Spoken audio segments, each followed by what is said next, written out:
अक्सर जीवन में कुछ ऐसा होता है कि हम बहुत अच्छी कमाई कर रहे होते हैं या हमारी सैलरी बहुत अच्छी होती है, पर घर में कोई बरकत नहीं होती है। बरकत भी हो तो ऐसा हो जाता है कि कई बारी पैसा आए और ना जाने कहाँ से खर्चा हो जाता है।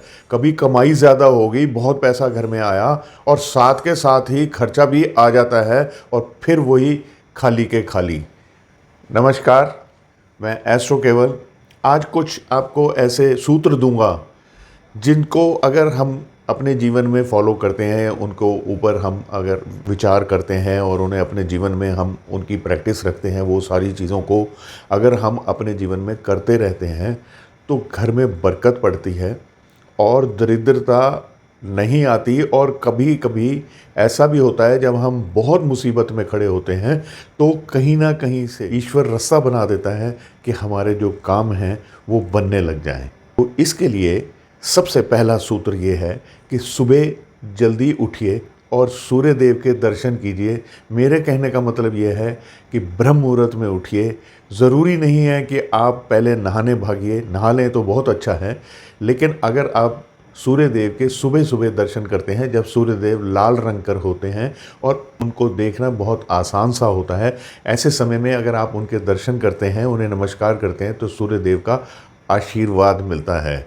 आपके घर में धन लक्ष्मी की कमी नहीं रहती है। दूसरा पॉइंट ये है कि आपका घर जो है वो पूरी तरह से साफ होना चाहिए और घर का जो दहलीज है, घर का जो एंट्रेंस है, उसके बाहर भी कूड़ा करकट नहीं होना चाहिए, चाहे वो घर हो या दुकान हो। अक्सर देखा जाता है कि हमसे ये गलती हो जाती है कि घर में हम झाड़ू लगाते हैं और घर के बाहर इधर उधर फेंक देते हैं या झाड़ू से ही इधर उधर कर देते हैं। वो भी दरिद्रता लाता है जिस पर हम लोग ध्यान नहीं देते हैं। आपके घर में जो मंदिर है, जो पूजा स्थल है, उसकी रोज़ाना सफाई होनी चाहिए। चाहे आप उसमें पूजा करो या ना करो, लेकिन वो पूजा स्थल जो है एकदम स्वच्छ होना चाहिए हमेशा। स्वच्छ तो घर भी होना चाहिए, हमेशा सुव्यवस्थित होना चाहिए, लेकिन खासकर पूजा स्थल में जितनी भी मूर्तियाँ पड़ी हैं, फ़ोटोज़ पड़ी हैं या बाकी जितना भी सामान है वो सब तरीके से रखा हुआ हो। और जितने भी धर्म ग्रंथ हैं हमारे, या हनुमान चालीसा घर में पड़ा हो या कोई और भी छोटे छोटे किताबें हैं, गुटके हैं, ये सब अच्छी तरह से पीले या लाल कपड़े में अगर लपेट के रखे जाए तो ज़्यादा अच्छा रहता है, बरकत पड़ती है इससे। रात के वक्त किचन के अंदर बहुत लोग जूठे बर्तन छोड़ देते हैं, यानी किचन किसी ना किसी वक्त ऐसा होता है जब बिल्कुल अस्त व्यस्त होता है। रसोई घर अगर अस्त व्यस्त होगा, गंदा होगा, उनके कोनों में जाला लगा हुआ होगा, तो ये घर की बरकत का नाश करते हैं। लक्ष्मी रुष्ट होती है इससे। इसलिए इसको कभी भी अपने जीवन में कोशिश ये करनी चाहिए कि किचन गंदा ना रहे। ऐसे ही किचन के अंदर अक्सर देखा है कि महिलाएं काम में व्यस्त हो जाती हैं और जो दूध है वो उबल के गिर जाता है। दूध उबल के गिरना घर की बरकत की कमी होती है, उससे घर में बरकत का नाश होता है। इसी तरह ही घर के अंदर जितने भी नल हैं वो नहीं टपकने चाहिए और पानी का तो बिल्कुल भी बर्बादी नहीं होनी चाहिए, क्योंकि पानी की बर्बादी चंद्र को कमज़ोर करती है और ये लिक्विड मनी इससे कम होती है। सफाई करने के बाद में चाहे ऑफिस हो, दुकान हो, घर हो, हम लोग झाड़ू या तो खड़ा करके रख देते हैं या झाड़ू जो है वो दरवाजे के बाहर रख देते हैं। तो ये भी एक ऐसा कार्य है जो घर की बरकत का नाश करता है। जब आप घर से निकल रहे हों उस वक्त ना तो घर में सफाई हो रही होनी चाहिए, ना ही आपके जाते ही सफाई होनी चाहिए। झाड़ू लगना है तो आपके जाने से पहले लग जाए, और अगर आप जल्दी जाते हैं और उसके बाद झाड़ू लगना है तो थोड़े टाइम, यानी घर की गृहिणी पूजा कर ले या कोई ऐसा काम हो, कुछ समय व्यतीत होने के बाद में झाड़ू लगे तो ज़्यादा अच्छा है।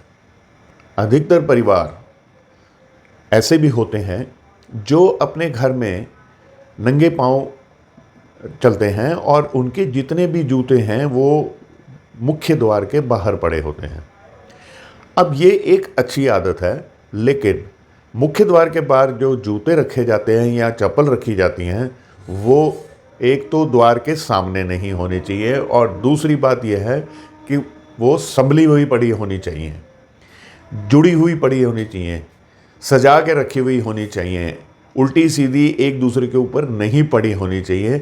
क्योंकि आपने अपने घर के अंदर का तो ख्याल रख लिया, लेकिन जो ये गलती हो रही है, जो ये जूते चप्पल अव्यवस्थित तरीके से घर के बाहर पड़े हुए हैं, ये भी बरकत का नाश करते हैं। अब आप अगर नंगे पाँव घर के अंदर चलते फिरते हैं, तो एक बात का ख्याल रखिए कि आप बाथरूम में यानी टॉयलेट्स में कोई अलग चप्पल ज़रूर रखिए, क्योंकि वहाँ नंगे पाँव जाना भी उचित नहीं है। स्नान करते वक्त या तो आपके पाँव के नीचे कोई मैट होना चाहिए, या एक कुछ रबड़ की चप्पल आती हैं जो केवल नहाने के लिए ही इस्तेमाल होती हैं, वो पहन के नहाना चाहिए।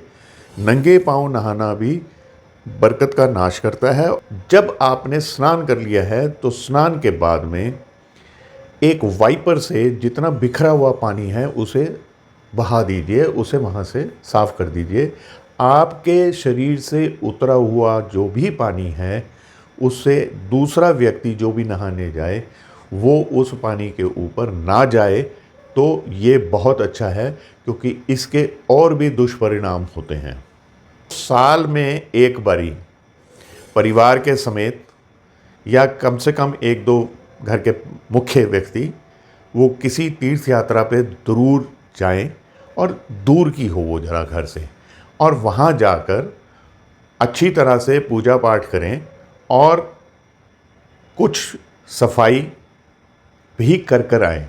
अब आपको यहाँ पर हैरानी होगी कि मैंने ये सफाई का क्यों बोला। देखिए, जिस भी मंदिर में, गुरुद्वारे में या मस्जिद में आप जाते हैं, जो भी धर्म आप मानते हैं, जो धर्म स्थान है उसकी जो दहलीज है उसको साफ करना, ये एक ऐसा कार्य है, एक ऐसा कर्म है जो आपके बहुत बिगड़े काम जो हैं बना देता है।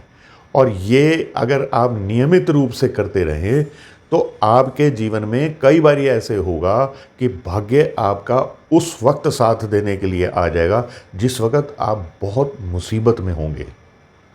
इसको आप अपने जीवन में ज़रूर करिए और आप देखेंगे कि चमत्कार ही होगा। जिस घर में महिलाओं का अनादर होता है उस घर में कभी भी लक्ष्मी का वास नहीं हो सकता, और उस घर से लक्ष्मी जल्दी जल्दी ही जाना शुरू कर देती है। इस बात का खास ख्याल रखना चाहिए कि जो घर के बुज़ुर्ग हैं और जो घर की महिलाएं हैं, इनका विशेषकर आदर किया जाए। कुछ सूत्र मैंने आपको दिए हैं जो प्रमुख हैं, इसके अतिरिक्त भी बहुत सारे सूत्र हैं, लेकिन अगर आप इन्हीं सूत्रों के ऊपर अपने जीवन को ढाल लेते हैं या आपका जीवन उस तरीके से चलने लग जाता है, तो बाकी चीज़ें भी अपने आप ठीक होनी शुरू हो जाती हैं। उम्मीद करता हूँ कि आपको मेरी ये वीडियो पसंद आई होगी। पसंद आई है तो फिर वही लाइक, शेयर और मेरे चैनल को सब्सक्राइब कर दीजिएगा, क्योंकि आप सब्सक्राइब करते तभी तो मेरे को उत्साह मिलता है कि मैं ऐसी और वीडियोस बनाऊं। आता रहूँगा। आज्ञा। नमस्कार।